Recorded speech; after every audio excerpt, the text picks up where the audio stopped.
বুড়ো বয়সে সন্তানের বোঝা না হতে চাইলে এই ৫টি কাজ করুন। বয়স যত বাড়ে আমাদের শক্তি, কার্যক্ষমতা আর আত্মনির্ভরতার জায়গাগুলো ধীরে ধীরে ক্ষীণ হয়ে যায়। একসময় যে বাবা ছেলেকে নিয়ে স্কুলে যেত, সে বাবাকে একদিন সেই ছেলে হাত ধরে ডাক্তারের কাছে নিয়ে যায়। যিনি একদিন সংসার চালাতেন, তিনি একদিন নিজের ছোটোখাটো প্রয়োজনের জন্য সন্তানের মুখ চেয়ে থাকেন। এটি জীবনের স্বাভাবিক ধারা। কিন্তু প্রশ্ন হলো, এই স্বাভাবিক ধারা যেন আত্মসম্মানজনক হয়, অপমানজনক না হয়। সেটার জন্য আমরা কি করছি? আমরা কি এমনভাবে জীবন সাজাচ্ছি যেন বুড়ো বয়সে সন্তানের বোঝা না হই? না হলে একসময় দেখবেন আপনার সন্তান হয়তো আপনার দায়িত্ব নিচ্ছে ঠিকই, কিন্তু মুখের হাসি হারিয়ে গেছে। সে আপনাকে বোঝা মনে করছে, যেটা আপনি কখনো চাননি। আজকের এই ভিডিওতে আমরা এমন 5টি গুরুত্বপূর্ণ কাজ নিয়ে কথা বলবো, যা আপনি যদি এখন থেকেই করতে শুরু করেন, তাহলে ভবিষ্যতে আপনার সন্তান আপনাকে ভালোবাসবে, সম্মান করবে এবং আপনাকে বোঝা মনে করবে না।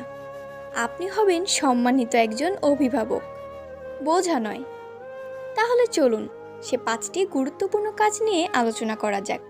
নাম্বার 1, আর্থিক স্বাধীনতা নিশ্চিত করুন। সবার আগে যেটা জরুরি, অর্থনৈতিকভাবে আত্মনির্ভরতা। একটা বড় ভুল আমরা অনেকেই করি, সেটা হলো জীবনের মধ্যে সব আয় সন্তানদের দিকে ঠেলে দেই।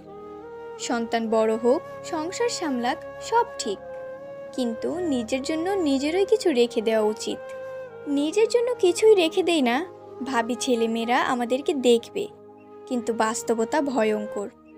অনেক সন্তানের এই সক্ষমতা বা মানসিকতাই থাকে না পিতামাতার সকল দায়িত্ব নেবার। তখন আপনি পরিবর্তনশীল হয়ে পড়েন, যা আপনাকে সবচেয়ে বেশি কষ্ট দেয়। তাই এখন থেকেই এমনভাবে চলুন যেন বুড়ো বয়সে আপনার খরচ চালানোর মতো কিছু সঞ্চয় থাকে। যদি সম্ভব হয়, পেনশন, প্রভিডেন্ট ফান্ড, স্থায়ী আমানত অথবা এমন কিছু ব্যবসা যেখানে আপনি সরাসরি কাজ না করলেও লাভ পেতে পারেন। এই ধরনের উপায় রাখুন। যারা চাকরি করেন তারা 40 বছর থেকেই ভবিষ্যতের জন্য আলাদা করে টাকা জমাতে শুরু করুন। যারা ব্যবসা করেন তারা ব্যবসা থেকে সঞ্চয় করুন। ভবিষ্যতের জন্য একটা ইমার্জেন্সি ফান্ড গড়ে তুলুন। কারণ দিন শেষে টাকা আপনার সম্মান, আপনার স্বাধীনতা নিশ্চিত করে। অর্থের অভাবে আপনি নিজেকেই ছোট মনে করবেন, আর সন্তানেরা যদি খরচের চাপে বিরক্ত হয়ে পড়ে, সম্পর্কের সৌন্দর্য হারিয়ে যাবে। নাম্বার 2, শারীরিক ও মানসিক সুস্থতায় বিনিয়োগ করুন। বুড়ো বয়সে সবচেয়ে বড় যুদ্ধটা হয় শরীর আর মনের সঙ্গে। যখন শরীর বয়সের ভারে ক্লান্ত হয়ে পড়ে, তখন আপনি অন্যের সহায়তা ছাড়া চলাফেরা করতে পারেন না। আর মন, সেটা তো দুর্বল হয়ে পড়ে, অবসাদে ডুবে যায়। এজন্য এখন থেকে শরীর ও মনের যত্ন নেওয়া শুরু করুন। প্রতিদিন অন্তত 30 মিনিট হাঁটাহাঁটি করুন। স্বাস্থ্যকর খাবার খান। অপ্রয়োজনীয় ফাস্টফুড এড়িয়ে চলুন। নিয়মিত স্বাস্থ্য পরীক্ষা করান। বিশেষ করে 45 পেরিয়ে গেলে মানসিকভাবে সুস্থ থাকতে হলে নিজের পছন্দের কিছু করুন। কবিতা পড়া, বই লেখা, গাছ লাগানো, মসজিদে যাওয়া, সমাজসেবায় যুক্ত হওয়া, যা কিছু মনকে শান্ত করে তা করুন। বয়স বাড়ার সঙ্গে সঙ্গে যদি আপনি শারীরিক ও মানসিকভাবে শক্ত হয়ে থাকেন, তাহলে আপনি নিজের কাজ নিজেই করতে পারবেন। সন্তানের ওপর নির্ভরশীল হওয়ার প্রয়োজন পড়বে না। আর আপনি যদি সবসময় অসুস্থ থাকেন, চিন্তিত থাকেন, মানসিকভাবে ভেঙে পড়েন, তাহলে সন্তানদের ওপর একটা অদৃশ্য চাপ পড়ে, যা ধীরে ধীরে বিরক্তিতে রূপ নেয়। সুতরাং সুস্থ থাকুন, এটাই হবে আপনার সবচেয়ে বড় দায়িত্ব। নাম্বার 3, সম্পর্ককে চাপে নয়, ভালোবাসায় গড়ে তুলুন। অনেক সময় বাবা মায়েরা সন্তানদের ওপর অযথা নিয়ন্ত্রণ আর নির্দেশনা চাপিয়ে দেয়। আমি তোমার বাবা, তোমার এত দায়িত্ব, তুমি কি করছো না করছো সব আমাকে বলতে হবে। এই ধরনের কথাবার্তা সম্পর্ককে বিষিয়ে তোলে। আপনার সন্তান বড় হয়েছে, ওর নিজস্ব জীবন আছে। আপনাকে ভালোবাসে মানে এই না যে সব সময় ও আপনার মতো চলবে। ওর নিজের মতো থাকবে, নিজের পরিবার থাকবে। আপনার সঙ্গে সম্পর্ক রাখতে বাধ্য নয়, সেটা গড়ে তুলতে হয়। তাই এখন থেকেই সন্তানের সঙ্গে বন্ধুত্বপূর্ণ সম্পর্ক গড়ে তুলুন। ওর কথা শুনুন, ওর মতামত সম্মান করুন। ওকে শুধু উপদেশ দেবেন না, মাঝে মাঝে নিজের ভুল স্বীকার করুন। যত বেশি আপনি ভালোবাসা দিয়ে সম্পর্ক গড়ে তুলবেন, তত বেশি ও আপনাকে শ্রদ্ধা করবে।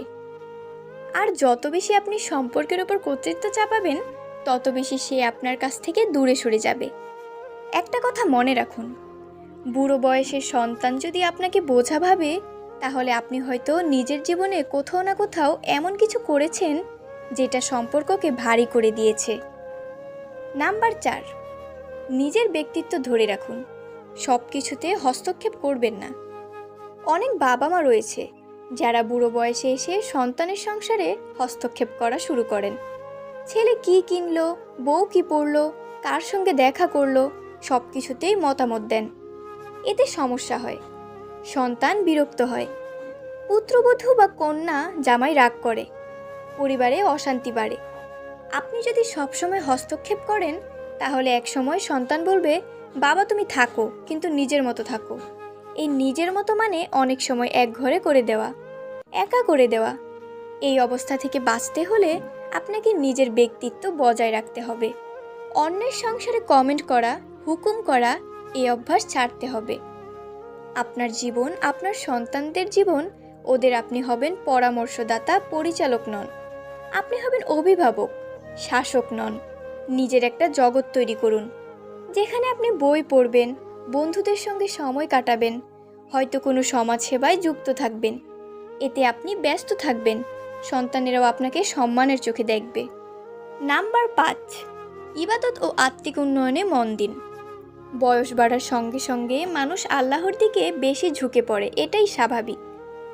আপনি যদি সময় থাকতে ইবাদতে মনোযোগী হন, তাহলে আপনার সন্তানেরাও দেখবে আপনি একজন ধার্মিক, আত্মিকভাবে পরিপূর্ণ মানুষ। এতে তারা আপনাকে শ্রদ্ধা করবে।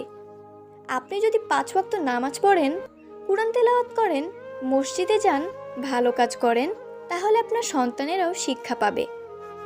তারা ভাববে, আমার বাবা মা শুধু ভোগে নয়, ত্যাগেও বিশ্বাসী। এই আত্মিক উন্নয়ন আপনাকে এমন এক সম্মানের আসনে বসাবে, যেটা টাকা দিয়ে কেনা যায় না। আপনি আল্লাহর কাছেও প্রিয় হবেন, সন্তানদের কাছেও সম্মানী হবেন। সবচেয়ে বড় কথা, যে ব্যক্তি নিজেকে আত্মিকভাবে উন্নত করে, সে দুনিয়ার অভাব অভিযোগে কম কষ্ট পায়। তার মন শান্ত থাকে, সন্তুষ্ট থাকে। এই মনই আপনার বুড়ো বয়সকে গৌরবময় করে তুলবে। জীবনটা খুব বড় কিছু নয়, কিন্তু এর প্রতিটি অধ্যায় গুরুত্বপূর্ণ। আপনি হয়তো এখন সুস্থ, শক্তিশালী, কর্মক্ষম, কিন্তু একদিন আপনি হবেন বয়স্ক, দুর্বল, পরনির্ভরশীল। তখন আপনি কি চান? আপনার সন্তান আপনাকে সম্মান করুক, ভালোবাসুক, নাকি বিরক্ত নিয়ে আপনার দায়িত্ব পালন করুক? আপনার আজকের সিদ্ধান্ত নির্ধারণ করবে আপনার আগামী বুড়ো বয়স কেমন হবে। আপনি বোঝা হবেন নাকি আশীর্বাদ, সেটা আপনি নিজেই গড়ে নিতে পারেন। আসুন আমরা সবাই সেই কাজগুলো করি যেগুলো আমাদের বুড়ো বয়সে সম্মানের, ভালোবাসার, আত্মনির্ভরতার এক রূপ দেবে। সন্তানদের কাছে আমরা হয়ে যাব আশীর্বাদ স্বরূপ, বোঝা নয়। ভিডিওটি ভালো লেগে থাকলে শেয়ার করুন, কমেন্টে আপনার মতামত জানান এবং সাবস্ক্রাইব করতে ভুলবেন না।